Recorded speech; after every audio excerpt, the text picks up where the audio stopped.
మనం నిర్వహించే ప్రయత్నం చేస్తున్నాం. తప్పకుండా తెలంగాణ రాష్ట్ర ప్రజలకు విజ్ఞప్తి చేస్తున్నాం. ఈ తెలంగాణ రాష్ట్రానికి 12 సంవత్సరాల కాలంలో 12 లక్షల కోట్ల రూపాయలను నిధులను కేటాయించినటువంటి అభివృద్ధి విషయంలో కానీ సంక్షేమ పథకాల విషయంలో కానీ నిధులు కేటాయించిన ప్రభుత్వం నరేంద్ర మోడీ ప్రభుత్వం. కాబట్టి రాబోయే రోజుల్లో కూడా నరేంద్ర మోడీ గారికి ఆశీర్వాదం అందించండి. ఈ తెలంగాణ రాష్ట్రంలో డబుల్ ఇంజన్ సర్కార్ వస్తే తెలంగాణ రాష్ట్రం అభివృద్ధి చెందడం ఖాయం.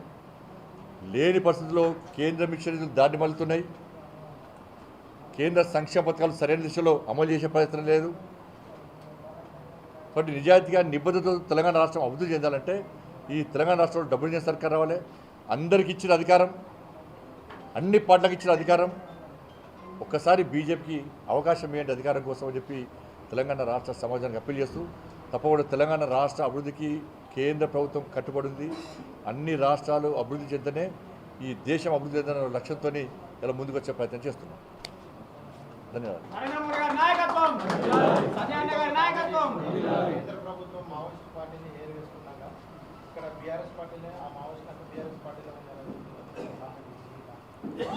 వాస్తవం కూడా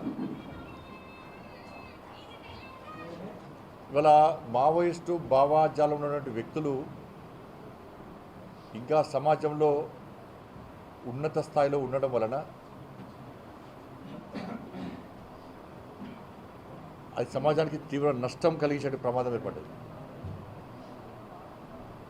ఇవాళ మళ్ళీ చెప్తున్నాను, మావోయిస్టు సిద్ధాంతం ద్వారా తుపాకీ గుట్ట ద్వారా అమాయకులను చంపి సాధించింది ఏంది? చివరకు మీ సంస్థ నిషేధింపబడ్డది, అమాయకులు ప్రాణాలు కోల్పోయారు, అమాయకుల ప్రాణాలు మీరు తీసేసారు. అభం శుభం తెలియనటువంటి పిల్లలు, మైనర్ పిల్లలు కూడా ఈరోజు తుపాకీ కొడుకు తిరిగే పరిస్థితి వచ్చింది.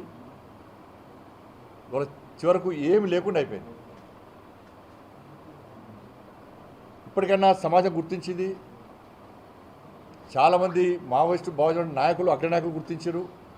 తుపాకీ గుట్టం ద్వారా ఏం సాధించలేము, సాధించలేదు కూడా అని, భవిష్యత్తులో ఏమి లేదని గుర్తించే ఇవాళ కేంద్ర ప్రభుత్వానికి సహకరించారు. చాలామంది లొంగిపోయారు. మావోయిస్ట్ అనేది లేకుండా అంతమైపోయిన విషయాన్ని ఆలస్యమైన గుర్తించాలి. ఇంకా ఆ భావాజాలంతో ఇంకా ఏమైనా సాధిస్తామనుకున్న వ్యక్తులు ఇప్పటికైనా మీ ఆలోచన మార్చుకోండి. అది మీకు మీ భవిష్యత్తుకు ప్రమాదకరంగా మారుతున్న విషయాన్ని గుర్తుంచుకోవాలి.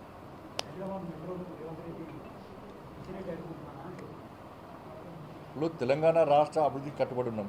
మేము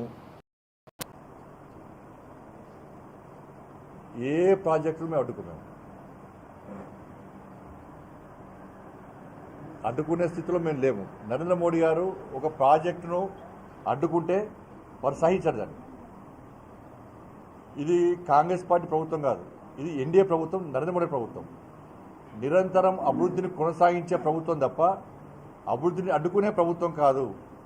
నిజంగా కేంద్ర ప్రభుత్వానికో కిషన్ రెడ్డి గారికో అభివృద్ధిని అడ్డుకోవాలనే ఆలోచన ఉంటే తెలంగాణ రాష్ట్రానికి ఇన్ని ప్రాజెక్టులు ఎందుకు వస్తాయి? ఇన్ని నిధులు ఎంత వస్తాయి? ఒక మెట్రో ప్రాజెక్టుని అడ్డుకోవాల్సిన అవసరం కిషన్ రెడ్డి గారికి ఏమొచ్చింది?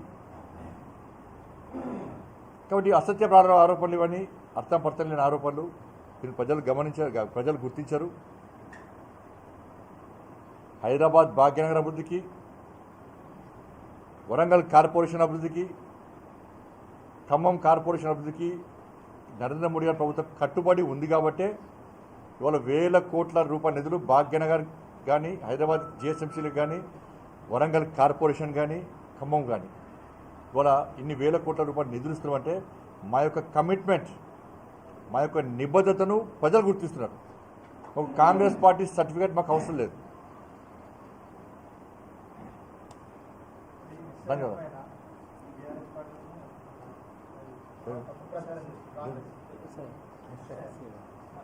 ఎస్ఆర్ విషయంలో కాంగ్రెస్ పార్టీ రెండు మతాల మధ్య విభేదాలు సృష్టించి రాజకీయ లబ్ధి పొందే ప్రయత్నం చేస్తూ ప్రజల లోపల ఒక భయానక వాతావరణం సృష్టిస్తున్నది. తెలంగాణ రాష్ట్ర సమాజానికి అప్పీల్ చేస్తున్న ప్రతి ఒక్కరికి మీ ఓటు ఉండే విధంగా మీరు చూసుకోండి.